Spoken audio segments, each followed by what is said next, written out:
You voted on NBA.com. You tweeted. You have spoken. You want to see the Spurs and the Lakers, and indeed you will, about a half hour from now on Fan Night, presented by Sprint. This is the Autotrader.com pregame show from Studio B in Atlanta. Ernie Johnson, Chris Webber, and the Iron Man, Greg Anthony, going to work at 7 o'clock tonight and going the distance. And not getting paid overtime. I know. Isn't this amazing? Ball so hard. That's all I want to say. But, hey, he didn't get the memo. Because he's not vested in this. No, I'm not vested. You're not fully vested. Just let me say, I love the way you dress. I love the high vest. I love how each week you switch it up. You know, it's real subtle and nice, real nice movements. You see, he has the sweater vest under tonight. Very smooth, professorial type. Very it's just kind of a fall kind of a look. Get down, I hear you. You know, it's what real flossy though. It is what it is. It is what it is. That's 6-1. San Antonio Spurs have the best record in the West. They've navigated their way through a stomach virus that swept the locker room. They've done it with Manu Ginobili far from full speed. A bad back could keep him out of tonight's meeting with the Lakers. As for L.A., really not much going on. Fire one coach, up here poised to hire a legend, pass on that. Hire Mike D'Antoni, who won't be on the bench tonight after recent knee replacement surgery, but he might be there on Friday night when the Lakers host one of D'Antoni's old teams, the Phoenix Suns. So the table is set for the Spurs and the Lakers. San Antonio 3-1 on the road. You see, Gary Neal, Parker couldn't play because of that stomach thing the other day, and Gary Neal went for a career-high 27 points. Mike Brown out, Mike D'Antoni hired. In fact, I got late word Princeton had just hired Mike Brown. That's an unconfirmed report. Steve Nash remains out. With everything going on in L.A. these last few days, we've got an addition to the Fan Night crew tonight. Stacy Paetz, who worked the sidelines on TNT last week for the Clippers and the Blazers, is at Staples Center tonight. Stacy, good to see you again.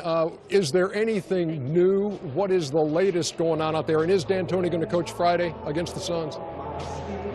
Well, first of all, it's great to see you as well. I appreciate that. And you're right, nothing new is going on in Lakerland. I don't even know why we're here tonight. The latest on Mike D'Antoni, he is cleared to travel. He will be on a plane tomorrow. He will be in Los Angeles. Here's the twist. His doctor is going to travel with him. This is not just a regular knee surgery. It was knee replacement surgery. So they're obviously monitoring his medication and also if he can fly comfortably. So doctor will be with him. He'll be here on Thursday for a press conference. I'm being told he will not coach on Friday against his former team, but you may see him coach against one of his former point guards against Houston on Sunday. Hey Stace, I know it's been a media feeding frenzy out there the last few days. Everybody wants to know what every player feels about Phil Jackson or Mike D'Antoni, et cetera, et cetera. What's being said today? There was a lot of relief I saw from the players at shoot-around this morning. Everyone in Lakerland seemed to be really, really happy. Tons of smiles on their faces. A lot of relief, a lot of excitement, and we caught up with two guys that everybody wanted to hear from, Bryant and Steve Nash. I really didn't know what to expect, to be honest. I mean, I think we were all kind of, you know, thinking it was going to be Phil. Probably caught Mike off guard a little bit, too. But, I mean, I'm excited. The offense that he installed for our USA team is the offense that we've run, you know, to the tune of 2 gold medals. You know, we all know the type of talent that we had on that team, so it was important for us to have an offense that was flexible, that was open, that kept everybody involved, and it worked pretty well for us. In some ways, I thought it was Phil, and so I was geared up for that, and you know, excited in a totally different respect because of you know, his experience and success. So I'm particularly here with this organization. So you know, that would have been a whole different circumstance that I would have been excited for as well. But you know, I'm back with Mike and thrilled. Mike's a very bright guy, very bright coach. You know, I think he's going to do a lot of great things with this group, put us in a great position to succeed. And, you know, he also makes it, you know, fun. I think the fans are going to really appreciate it. He likes the game to be played, you know, in a style that's easy on the eyes, so to speak, and exciting. And, you know, we'll build something great here. The Lakers are very confident that they can run this system pretty quickly and effectively. Kobe Bryant also said, don't worry about defense. He said, quote, they're going to be phenomenal on defense. And by the way, there is a game to be played. Yes, with this new announcement, we cannot lose sight of that. A quick update on Manu Ginobili. He came out and did some floor stretches. I saw him do a series of those that he took to the court. He shot about 20 or 30 shots. I could see the grimace on his face. I knew he was in pain. He came and stretched a little bit more. And you know Greg Popovich is going to be a little bit cryptic in his explanation. So we're going to call it a game-time decision. And if he goes, he's probably going to give him just a few minutes, but unsure if he'll be able to go at all.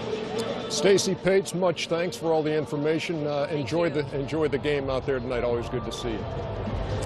Thanks. Good to see you too. All right, let's. Everybody has been talking about this, obviously, the Mike D'Antoni, Phil Jackson, Mike Brown whole situation. All of our troops for your wonderful service. And thank you so much. Hope you're enjoying yourself at the Coronado Speed Fest. Fans of all ages enjoying the static displays here at the Coronado Naval Air Station. Earlier, Stacy caught up with the event's executive director to find out some of the history here. Fleet Week San Diego has been a big deal to this community since 1996. Joining us now, the executive director, Alex Squires, to tell us more about the week's events here in San Diego.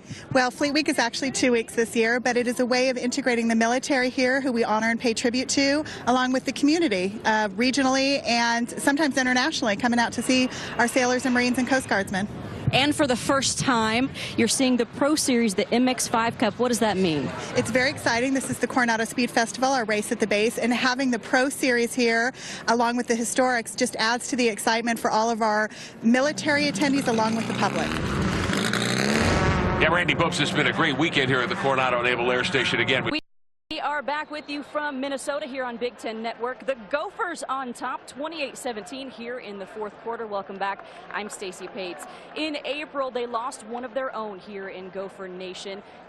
Gary Tinsley, the linebacker here, passed away suddenly and continues to be honored by his teammates and the Minnesota community. There's a mural of him in the players' locker room on campus.